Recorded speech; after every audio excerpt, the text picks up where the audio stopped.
Hi folks, Casey Tibbs here.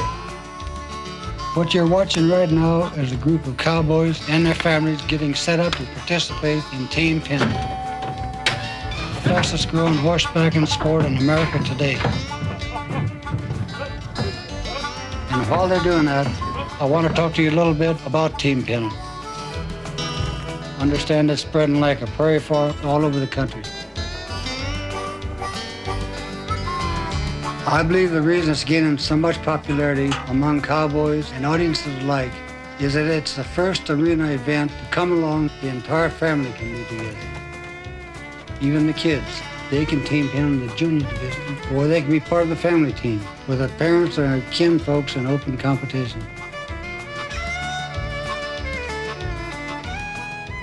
Another great thing about team penning is you don't need much. You won't need a specially trained, high-priced horse.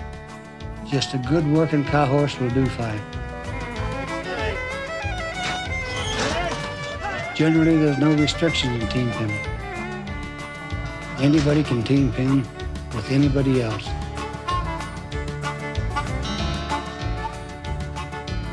I do hope you like the penning tape and it helps you to better understand and enjoy the doing of it. We tried to keep it clear and simple.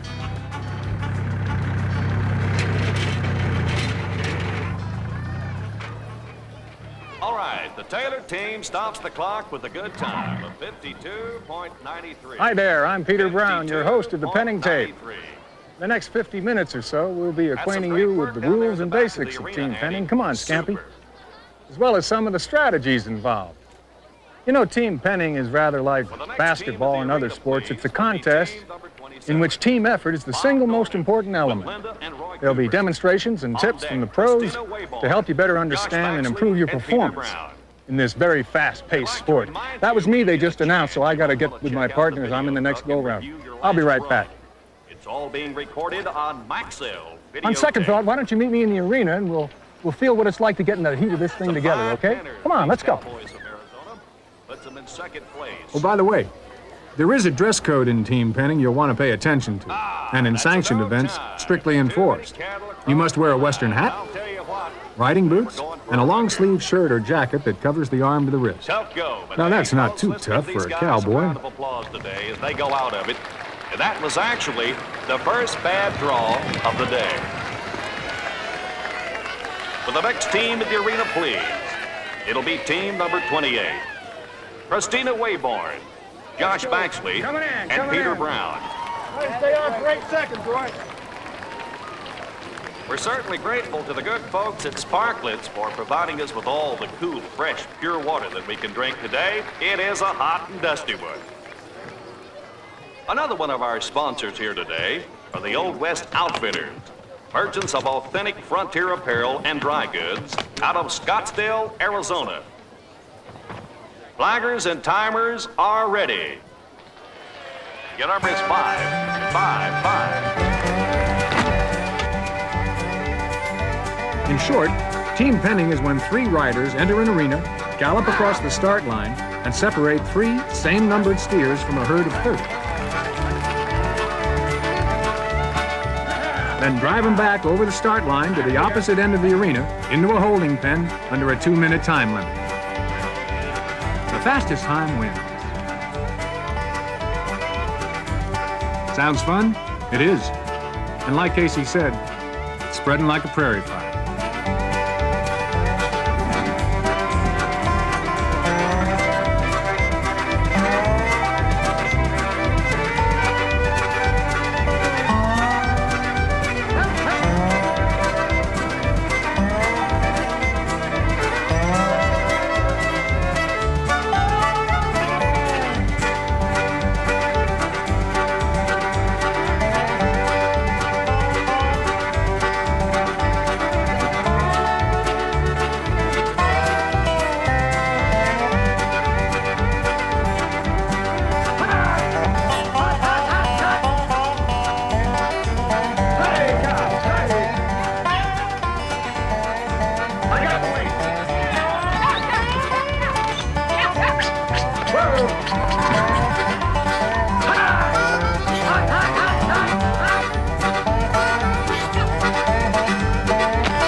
drops at a blazing 46 seconds flat.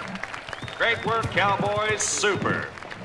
Well, folks, get ready with those ticket stubs because the nice people at Rico Cameras are providing our gate prize today. We would also like to remind you that Team Pinning USA magazine keeps you up to date on pinnings throughout the country. A subscription you don't want to pass up on. Oh, there you are. Well, we had a pretty good run, didn't we? Of course, I've got a couple of good partners up here. Josh and I'll catch up with you a little later. And Pete, don't give away any of our secrets. I'd never do that. Okay, see you later. Come on, Scampy. All right. Well, let's start with the arenas. There are no standard size arenas in team penning, as you probably know. Seconds. Great run, Cowboy. Doing great. Well, thank you. Thank you. It was luck, though, just pure luck. You know, team penning is a luck of the draw sport. Little preparation, little opportunity. But right now, let's get back to the arenas.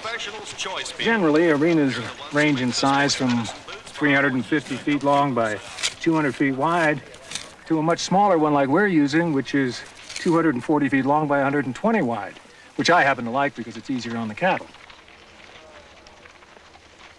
A holding pen is located at the opposite end of the arena from where the cattle are bunched together. Although it may be situated on either side, the pen must be placed 16 feet from the arena wall to allow for a hole or alleyway. The pen should measure 16 feet in width at the back end, and to reduce the risk of injury to the cattle, 24 feet in depth. In addition, it's recommended that a minimum of a 2-foot banner of some kind be hung on the rails at the back end to help the cattle see and stop. A 16-foot panel called the wing is swung out toward the center of the arena. The side panels are angled slightly toward the front to extend the open end dimension to 18 feet. An 8-foot panel is secured from the corner away from the wing, creating a 10-foot opening for the cattle to pass through. The pen's open end should measure 75% of the distance from the cattle wall to the opposite end of the arena. The start line measures 60% of that same distance. There are 2 flag judges, one positioned at the start line to start the time, and the other adjacent to the pen opening to stop the time. The 2 flag judges have final decision on any infringements and should be well schooled on the rules of the sport. With the help of the professional penning team of Mike Quick, John Lewis, and John Smalley, we'll be illustrating some of the common mistakes made by the beginner as well as the advanced team penner. We hope to give you a clear viewpoint of how this sport works, and by stopping the action from time to time, help explain and clarify specific points. To begin with, let's look at our team. There are 3 members to a team, but there are 2 additional partners you'll want to be concerned with, and we'll talk about them shortly. On the cattle side of the start line, there are 30 head of cattle, numbered from 0 to 9, 3 steers to each number, 3 zeros, 3 ones, 3 twos, and so on. There are also 2 herd settlers, whose job it is to settle the cattle and bunch them into a tight group. By raising his flag, the start line flagman is signaling to the head timer that the cattle are ready. An announcer calls out flaggers and timers, cueing both the team to start and the 2 settlers to immediately exit the arena along the rails. Time starts when the nose of the first rider's horse crosses the start line. The announcer will call out your number right after or just before crossing the start line, and in a shorter arena, it may be called even earlier. Stalling after your number is called could be grounds for disqualification, so you'll want to get right to it. There are 3 basic positions on each side of the start line. On the cattle side, the positions are the lead man, or first man in. His job is to enter the herd, get that first steer, and bring it out. The second position is called the sneak man, or second man in, and he does basically the same. The third position is referred to as the turn back. His job is to roll back the herd and prevent any strays or wrong-numbered steers from getting by. All 3 riders often rotate positions to suit the particular circumstances. It's important to remember that if you have more than 4 head of cattle across the start line on the pen side of the arena for any reason, you'll be disqualified and judged in no time.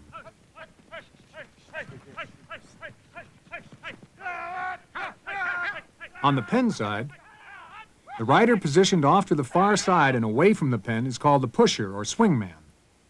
The rider close to the hole or alleyway is the hole man, and the cowboy who finds himself in the middle, between the two and near the open gate of the pen, is called the wingman. After you've driven all 3 steers into the pen, you call for time by bringing your horse into the open gate and raising your hand. Time officially stops when the nose of the first rider's horse enters the pen.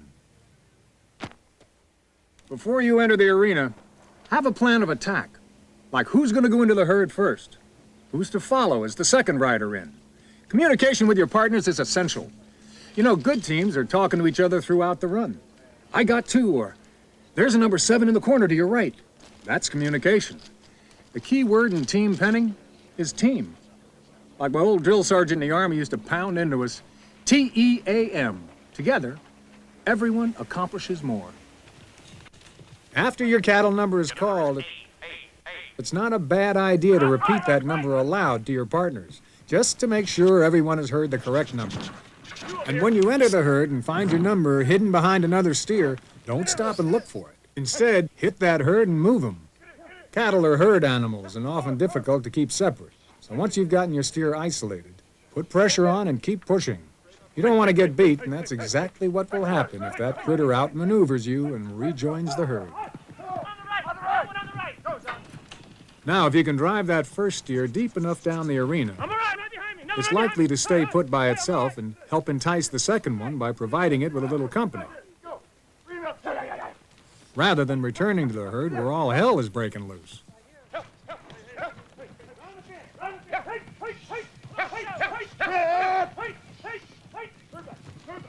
Never make contact with the cattle using your hands. Also, waving your hat or your rope or any other piece of equipment is strictly prohibited, as well as any unnecessary roughness to the cattle. It could get you disqualified. But you can slap your leg, pop your ramel on your saddle or your chaps, and of course, you can yell and holler. Often, for the beginner, the idea of going into the herd can be just a little intimidating. Whereas being the turnback, the rider who gets to hold up in the middle of the arena and watch most of the action going on around him, well, heck, that seems a whole lot easier than hitting that herd at full speed, then driving through those steers and chasing them in circles, which happens often enough. Yeah, being the turnback seems a lot easier, right? Wrong. The turnback is responsible for holding back 27 head, while the cutter only has to get out 3. The turnback requires not only extremely good horsemanship, but one darn good mount. Now, along with turning back the herd, protecting the fence is the most important job for the turnback. You never want to let a wrong-numbered steer beat you on the fence. Otherwise, you'll have them stampeding down to the other end with too many seconds wasted to keep you and your partners in contention for that buckle. And speaking of partners, the fence is one of the 2 additional partners I mentioned earlier. You're not going to find a more ready buddy. Become skilled in its use. It can work for you in the same way it'll work against you. The same principles apply. Take a steer to the fence, and you can lane that critter straight down to the other end of the arena. Now, that second additional partner is the horse you're riding. It's in returning to the herd that we see so many penners getting in the way and often turning back a good numbered steer. Being able to stop and pivot after clearing your steer from the herd is extremely important. You don't want to end up an obstacle to your team members. The problem could be your horse if it won't stop, start, and back up. Remember, if your horse can't do it, neither can you. By the way, most good team penning horses are ranch horses, feedlot horses, and like Casey said, just a good old working cow horse will do fine. It's important to learn to pen any type of cattle presented to you, but most agree that uniform cattle, housed and subjected to similar circumstances and environments, are best suited for the sport. Cattle that are too big, too small, old or fat, or too mean just don't fit the bill. Their weight should be in the range from 400 to 650 pounds. Cattle such as Holsteins, crossbred Herefords, and Angus are good choices, while straight Brahmas, Charolais, and other exotic breeds are a little tougher to deal with. The more you know and can learn about the different types and breeds of cattle, the better equipped you'll be in anticipating and reading their behavior.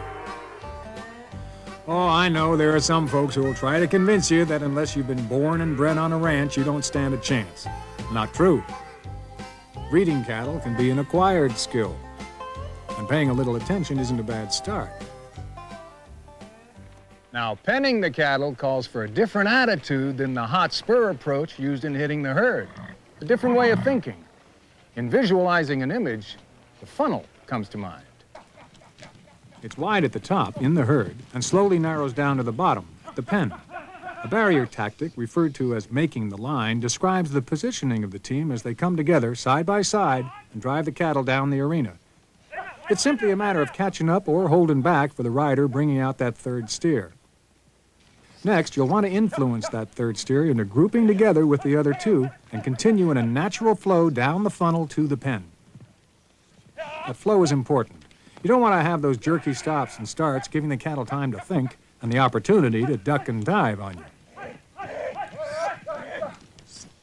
Keep in mind, you can only plan for your approach into the herd. Your position at the pen is determined by your whereabouts when bringing the cattle down the arena. Under no circumstances should you cross the path of another rider to change your position. Nothing will get you in a wreck out there faster. Now, if your horse doesn't have a lot of cow, you better have a lot of cowboy, because it's at the pen where things can really run amok. We've found that team penners with years of experience, when taking the alley, very seldom cross an imaginary line extending diagonally out from the back corner of the pen. Generally, crossing this line can be a mistake, since in order to get to the alley, the rider must turn 2 corners instead of just 1, wasting valuable seconds. There are 2 positions in the alley, the back end and the front end of the pen. Here, the whole man's timing is extremely important. As the cattle are brought around the wing, it's the job of the whole man to block any that may try to get through. He's got to influence them early enough to turn their heads toward the pen. The first thing the cattle should see when swept around the wing is the whole man, not the hole. And if you're challenged in the hole, you got to meet that challenge with the right amount of pressure. You don't want to over-influence or spook the cattle by hollering too much or charging them with unnecessary force. You could end up blowing them right back through the wing. The same applies when pushing any cattle through the alley. Here, our rider eases up just as he enters the back end of the pen, taking pressure off the steer and giving it a chance to gather up with the other 2. As a rule of thumb, the whole man should never go into the pen to call for time. Only the pusher or wingman enter the open gate. If the whole man were to try, there's a good chance he might cut off that third steer and possibly cause a wreck. Someday we'll make a video showing the cattle how to learn this sport. Okay, now let's look at the roles of the pusher and the wingman. Their job is to sweep the cattle around in the direction of the open gate. But with your third rider heading for the hole, you become vulnerable with only 2 riders on 3 steers. Again, timing and the right amount of pressure is what's important here. If they're barely moving, get close and put pressure on. If they're running hard, back off, or you could blow them right through the alley. Now let's head on back to the cattle side and talk about the 4 basic herd strategies. Planning a specific approach has many considerations, including the cattle, the luck of the draw, and the arena itself. First, we'll look at the one-man-in approach, which we believe to be particularly good for the beginner. Using this strategy, only one member of the team, a designated cutter or lead man, enters the herd. Our other 2 riders remain outside in the turnback positions throughout the run. Their job is to roll back the herd and prevent any strays or wrong-numbered steers from getting by, as well as help push any good-numbered steers a little further down the arena. After the cutter drives out that first steer, he re-enters for the second and the third. The one-man-in approach is a practical strategy in a shorter arena where you have less time to recover, and especially where the stock is just plain running wild. However, professional penners in competition for that big purse at sanctioned events favor a faster and more aggressive approach, knowing full well that a 1/10 of a second can make or break their team.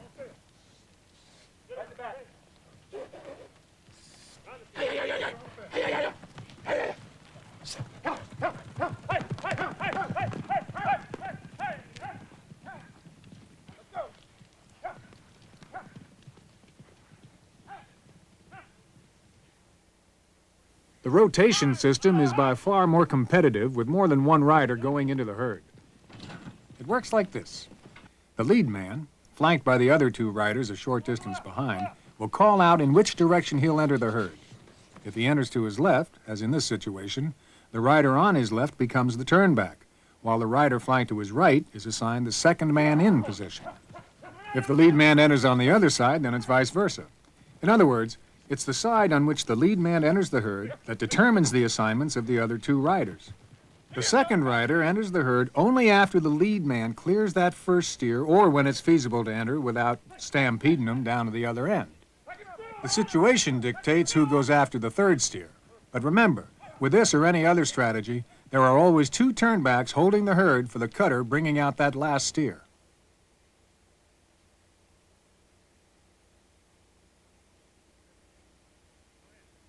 The designated second man is the most widely used approach into the herd. Here, all three riders have designated assignments to speed things up a bit. Like the rotation system, the lead man calls out on which side he'll enter the herd. The designated second man follows a few paces behind, often slipping into the herd immediately, unless his good judgment tells him to do otherwise. Now, you can imagine with two cowboys in the herd, a single turnback could have quite a time of it, especially if the cattle are the least bit wild. It's for this reason the designated second man, often referred to as the sneak man, enters more quietly than the lead man and sneaks through the herd to isolate the steer he'll bring out. Remember, the turnback can only protect one side of the herd at a time. And again, that third steer is up for grabs.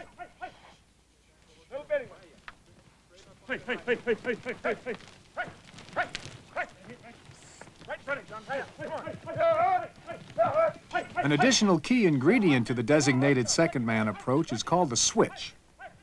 If the lead man enters the herd on the same side as the designated second man is riding, the turnback rider holds back just enough for the designated second man to cross in front of him and enter the herd on the opposite side, saving valuable seconds.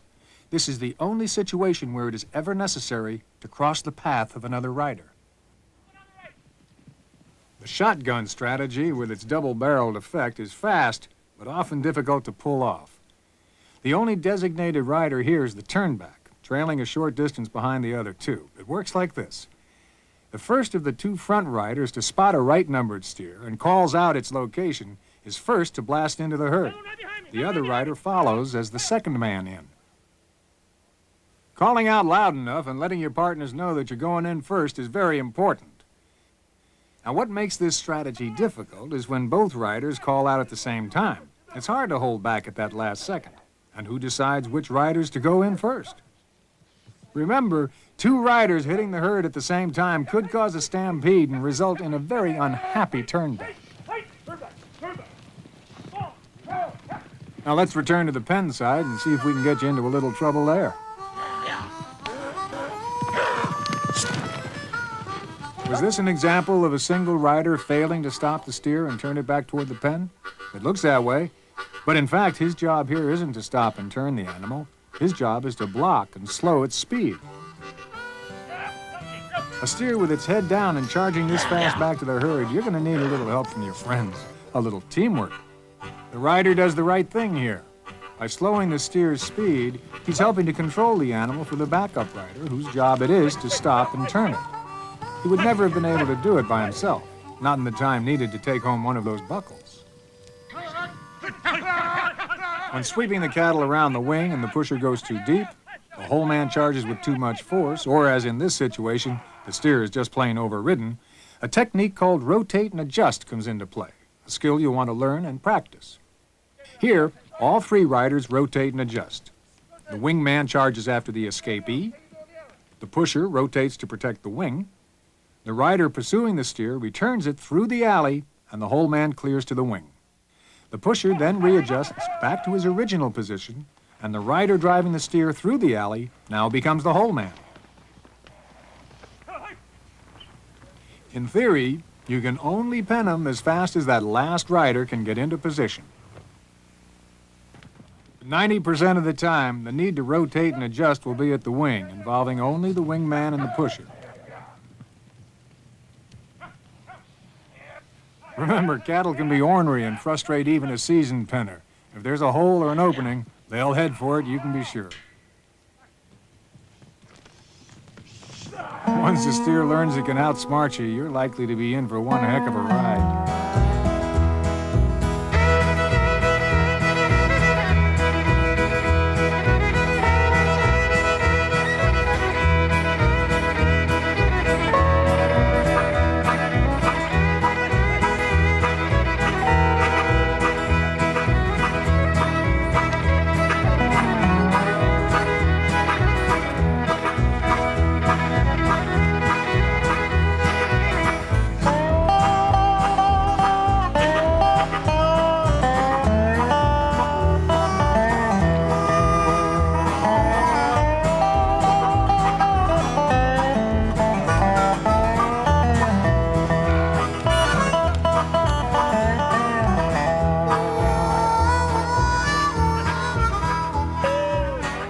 Again, teamwork is what it's all about.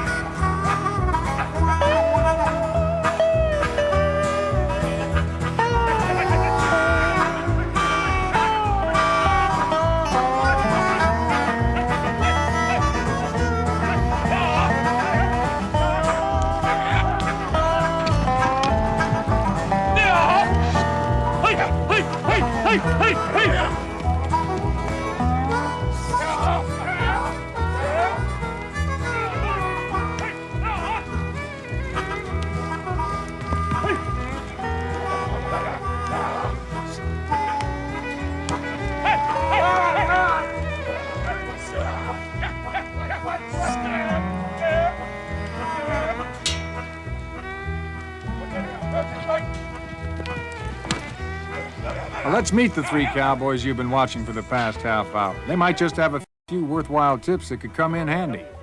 And by the way, this team has won 7 national championships since teaming up back in 1983. I consider him the best team penning horse that ever lived. And that horse could slip into the herd so quiet without disturbing cattle. Well, compared to like my sorrel mare, which I think, well, I know she's the best turnback horse around. She's high-strung and got a lot of speed. In the herd, she startles cattle. But on the outside, she startles cattle, but to an advantage. She's pushing them back.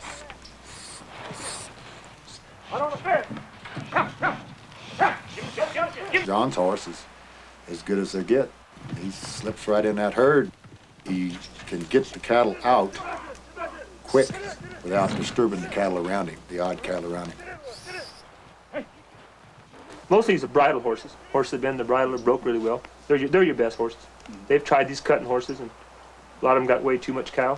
You know, they're not. You can't put them where you want them. They just get locked in on the cow. Where a horse that's really broken the bridle, that handles good, is probably your better horse.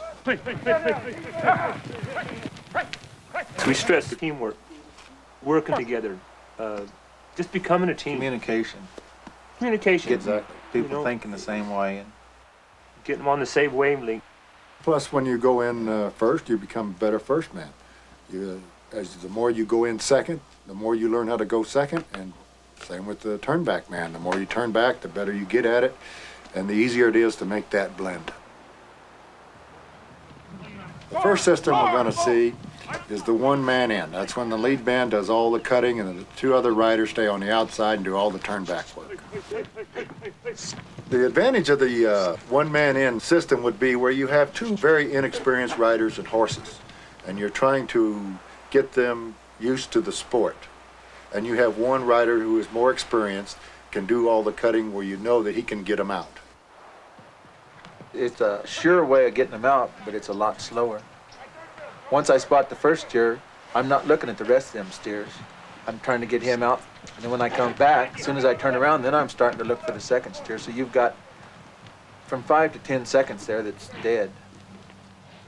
One other time you might use it if the cattle are real wild and want to run up the arena, and it takes 2 men constantly to hold the cattle back. As competitive as this sport's getting to be, you can't win much money going this slow. It just takes way too much time. The only time that we used this system is one time at San Juan Capistrano. We were up in the finals, and the finals cattle were just horrendous, horrendous. And we survived the herd. We weren't fast, but we survived it San Juan Capistrano was a very short arena with a very short foul line. And the cattle, the first two teams that went in front of us, the cattle just completely ran over the top of them. They had 30 head of cattle at the other end of the arena. Rotation system will be a lot quicker. It's puts everybody involved in the action and just makes it more competitive. It keeps somebody going in the herd at all times. The next man in the herd never has his back to the herd. He always can see a number and knows right where to go.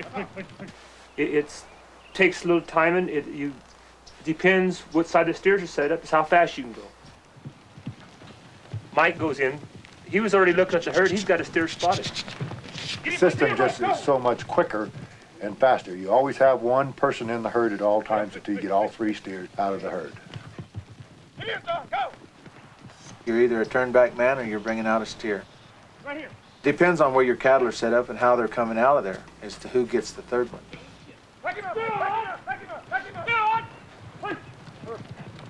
The system that you'll see next is the designated second man.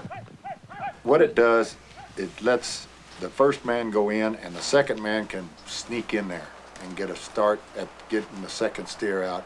And the man on the outside has the whole outside to himself, and there's no confusion out there.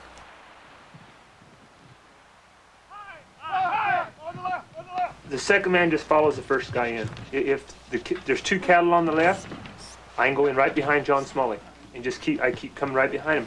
If I have to go the opposite direction, I have to go a little slower. Take my time and let John get out with his first. So Mike, he can come across the arena to become my turnback man. It's so important for the lead man to tell you which direction he's going to go. Another one right behind me. Some people use a system of pointing. I personally like where I don't have to be looking at him, I can hear him and have my eyes on my cattle at all times.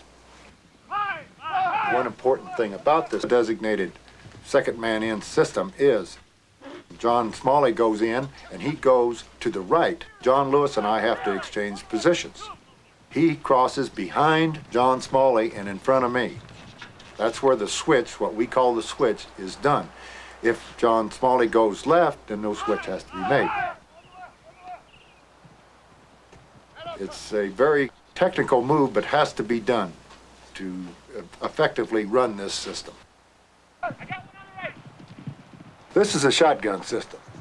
The turnback man lines up in the center of the two riders, and whoever sees the first deer on his side, he becomes the lead man, and automatically that makes the other herd man the second man in. And it can work either way. That way you have all these eyes looking in, it eliminates the switch, and it gives the turnback man a shorter distance to go either way. Another one right behind me. Another one right behind me.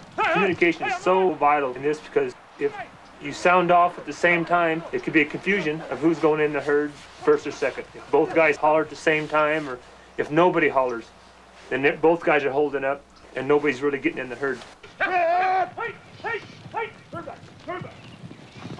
What really becomes the problem is when that odd steer gets by.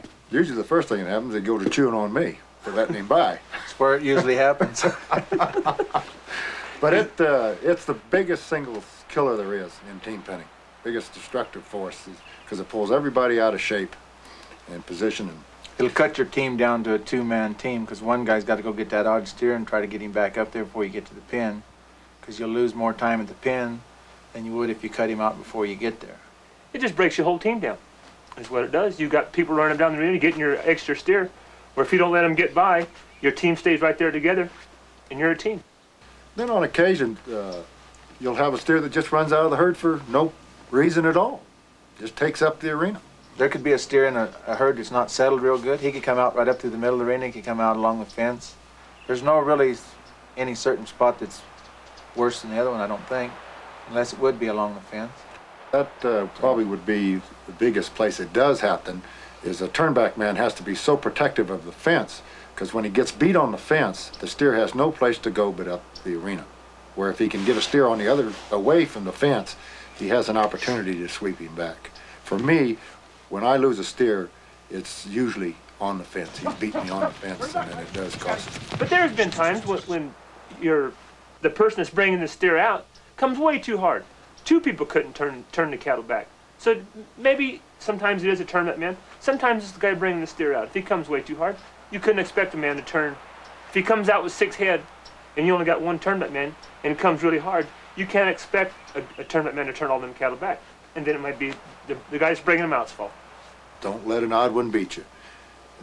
That's a rule of thumb that we've always tried to do. Even if I have to turn back a steer, a good steer, to protect a bad steer from getting by, that's what I do it. Because we found it's faster for, say, John to go back and recover. It takes 4 or 5 seconds to recover and bring that good steer out again clean. Because you're keeping your team together. You're all at one end of the arena. You're not up and down the arena and all over. Then taking 10 or 15 seconds to try to cut him out at the other end of the arena and potentially losing your whole run. As soon as you leave the herd, as a third animal is cut out, no matter what position you're in, whatever, if who's on the right side, who's on the left side, you look around you, and you should be side by side. If the middle man turns around, Mike's in the middle, Smalley should be to his right, I should be to his left, or vice versa. Makes a difference. There should be a line. This way cattle are not influenced to turn back and come back. If they look back and there's 3 men coming at them all together, cattle will go up the arena. Get them running, instead of having 3 individuals, make it one little tight package. With them cattle are much easier to control. If you've got cattle strung clear across the arena, you've got 1 horse on 1 steer. If you've got those cattle in a tight little package, you don't have this problem. Then it's not near as much trouble for 2 men to control the 3 steers as the man leaves for the hole. He wants to be in that hole, so when the 2 outside riders bring the cattle around, he's already set in position. So when these cattle come around, make that bend, make the sweep, they see that rider in position and don't look at the hole.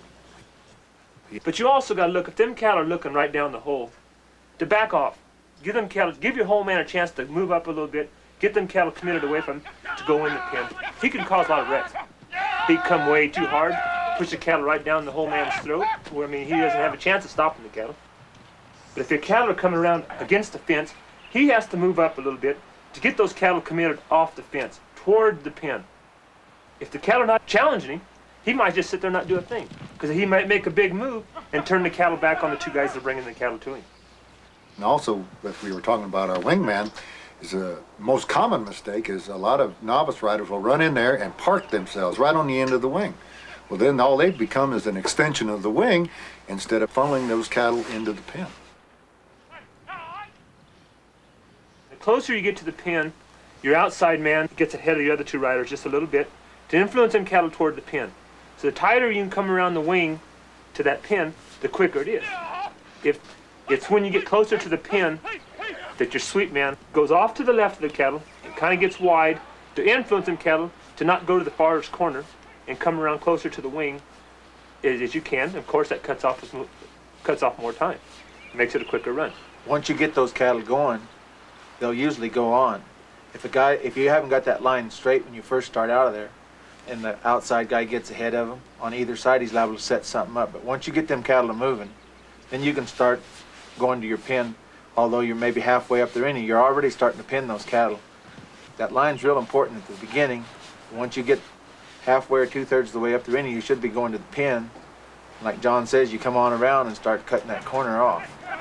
And however you leave, that tells you what spot you're going to be in, whether you're in the center or in the hole or on the wing or where you are.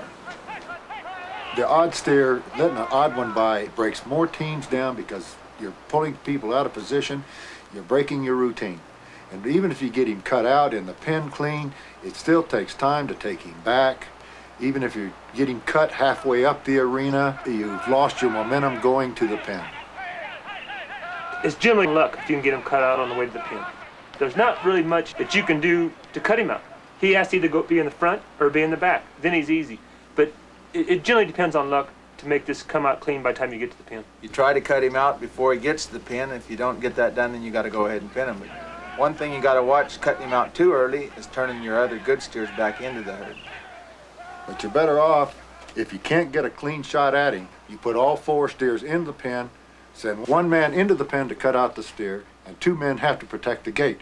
We try to attempt to take the steer the shortest way around. By that I mean away from the other 3-headed cattle. You get 4 head in the pen. You start out and you're bringing the one you want out plus one of your good steers. Sometimes there's no way you can split them. They come side by side, or one's got his head right in the other one, right behind the other one. You can't stop them. You can ride a horse in and kind of make a little wing there in the pen while you're watching that gate to influence that steer to come out. You don't necessarily have to just sit there and make him do all the work, and then you can either move ahead or over to one side and let him out.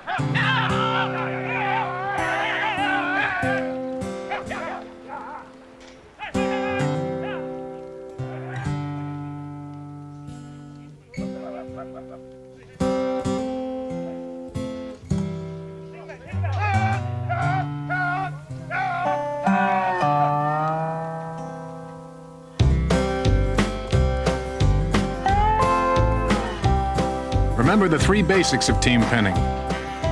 Number 1, don't get beat in the herd.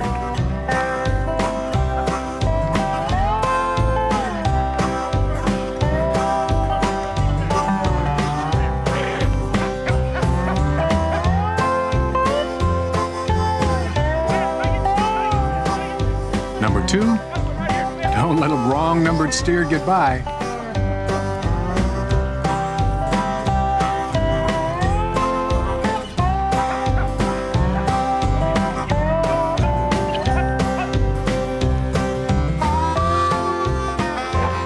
Number 3, position at pen.